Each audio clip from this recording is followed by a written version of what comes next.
made me slightly concerned. Why was she excited to introduce me to Andrew? Well, probably because she's all like, get a boyfriend!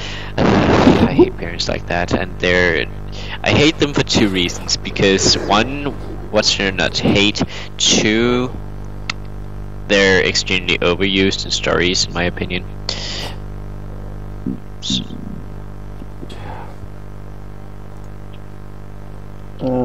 Thank you. Thank you, I guess. You're welcome. Praise is very much deserved. Andrew then chuckled nervously, bringing a soft fist to his lips to cover his laugh properly before smiling at me. I'm sorry if I seem a little forward.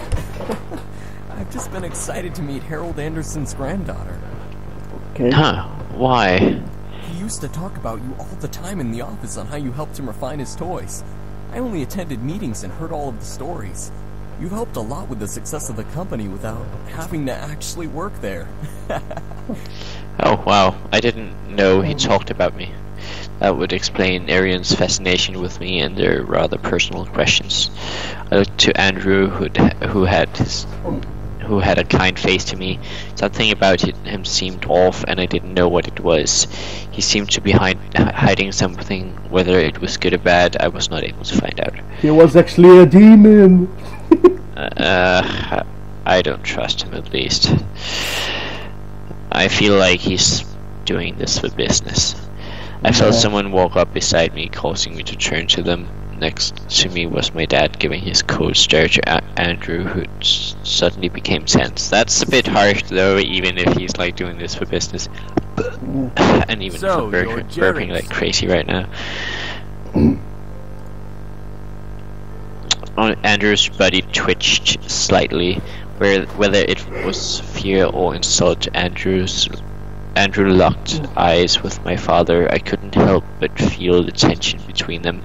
It irked me how fragile the air had become, enough to break at the wrong word. You're the one who wants to be the next CEO of the Anderson company. Well, I stared at Andrew. This guy wanted to take my grandfather's place as CEO. I thought the vice chairman wanted the position. David, leave the poor boy alone.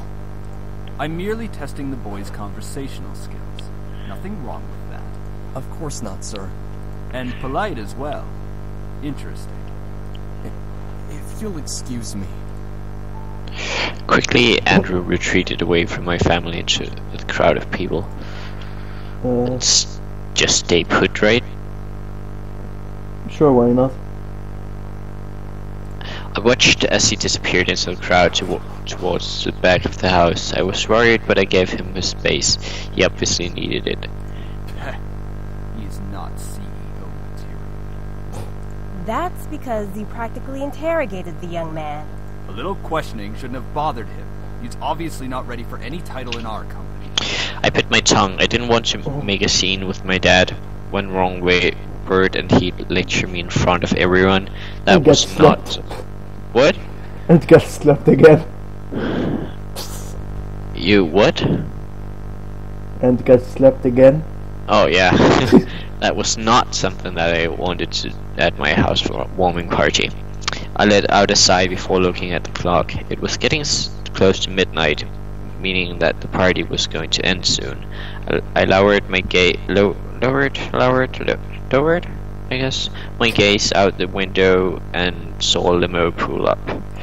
Huh? Whose limo is that? Huh? Oh, that must be Lewis's car. I'll go get him.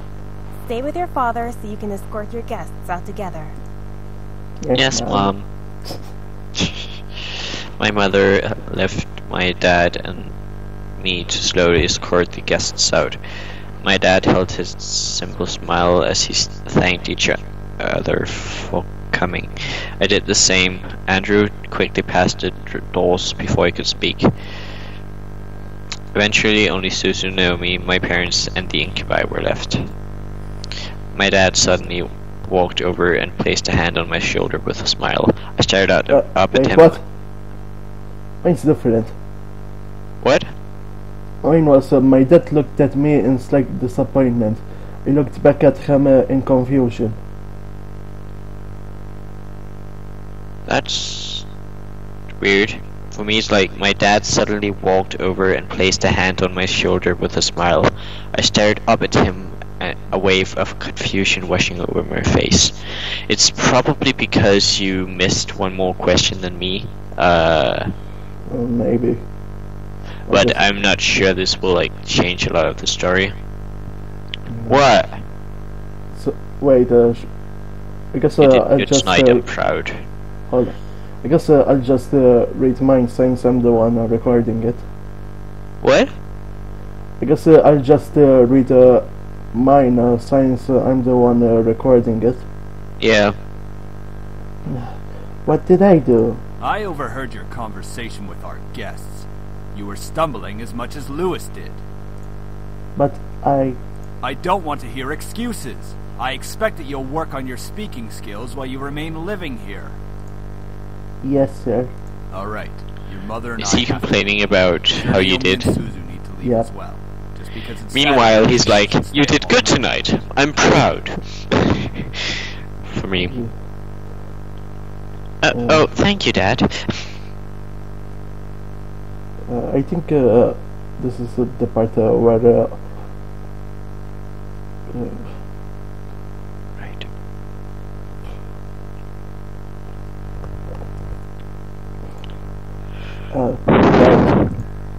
Thanks for having us. Oh, it was right. a great party. We'll come visit tomorrow or something. All right? See ya. Good night, sweetie. Come visit us. Will do. Okay. All Right. 4 of my remaining guests left the building, all but my dad waving back to me. With the last of the guests gone, I sighed and sat on the staircase exhausted. Does it say the same for you? Yep. Good.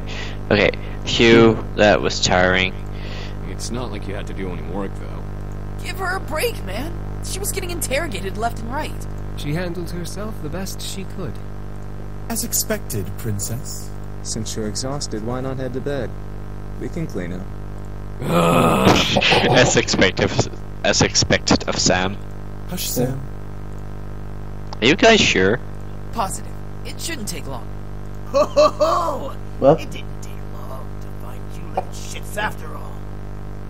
I felt a hot shudder run down my spine. The voice from my dreams echoed through the air into my ears. I looked around, panicked alongside the incubi. James placed a hand on my shoulder, trying to remain calm. Don't worry. Don't worry. No one will hurt you. Are you sure? Are you really sure? All of us shot our heads towards the doors, finally pinning down the direction of the voice. The doors quickly swung open, revealing a sight I would never expect. I have never expected to see. Dun, dun, dun. Oh, what the fuck? What the fuck?